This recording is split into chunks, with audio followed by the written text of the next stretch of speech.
आज होती अंगारकी चतुर्थी आणि आज मी पहिल्यांदाच अंगारकी चतुर्थी धरली होती.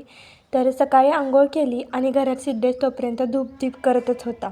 तर रोज सकाळी आमच्या घरामध्ये अशी धूप केली जाते आणि तो तेच करत होता. घरात एकदम फ्रेश वातावरण झालं होतं. तर नाश्ता करून घेतलं लगेच. खिचडी केली ती नाश्त्यात तीच खाल्ली आणि उन्हाला बसलेले. थंडी एवढी वाढली आहे की काय विचारूच नका त्यामुळे. पण मम्मीला कुठं बघवता तेव्हा लगेच मम्मीने गहू नीट करायला घेतले आणि म्हणली बस इथं आणि गहू साफ करू लाग. मग दीदीला पण लगेच बोलवलं आणि गहू साफ करू लागलो. गहू साफ केले आणि लगेच ते दळायला टाकले कारण संध्याकाळने आम्हाला करायचे होते मोदक. आज अंगारकी चतुर्थी असल्यामुळे मोदक केलते कारण आज पहिल्यांदाच उपास धरलेला ना त्यामुळे. दुपारच्या टायमिंगला मग राहिलेल्या शाबूत तांदळाचं काय करायचं मग वडे करून घेतले आणि वडे खाल्ले. संध्याकाळी नारळ घेऊन आले आणि नारळाचा लगेच मोदक करायला घेतला.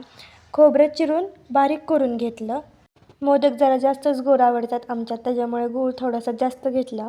कढईत तूप टाकलं. खोबरं आणि गूळ हे मिक्स करून तुपात मस्त कलर येईपर्यंत भाजून घेतलं. कलर आल्याच्यानंतर मग थोडीशी विलायची बारीक करून ती टाकली आणि त्यानंतर जे जायफळ असतं ते थोडंसं खिसून टाकलं त्याच्यामध्ये. त्याने जी टेस्ट आहे ना ती अप्रतिम येते. त्यात थोडीशी कणिक मळली आणि लगेच त्याच्या पुऱ्या करून घेतल्या छोट्या छोट्या आणि मोदक करून घेतले. टेस्टला तर ते अप्रतिम झाले होते. व्हिडिओ आवडला असेल तर व्हिडिओला लाईक करा, शेअर करा आणि चॅनलला सबस्क्राईब करायला विसरू नका. बाय.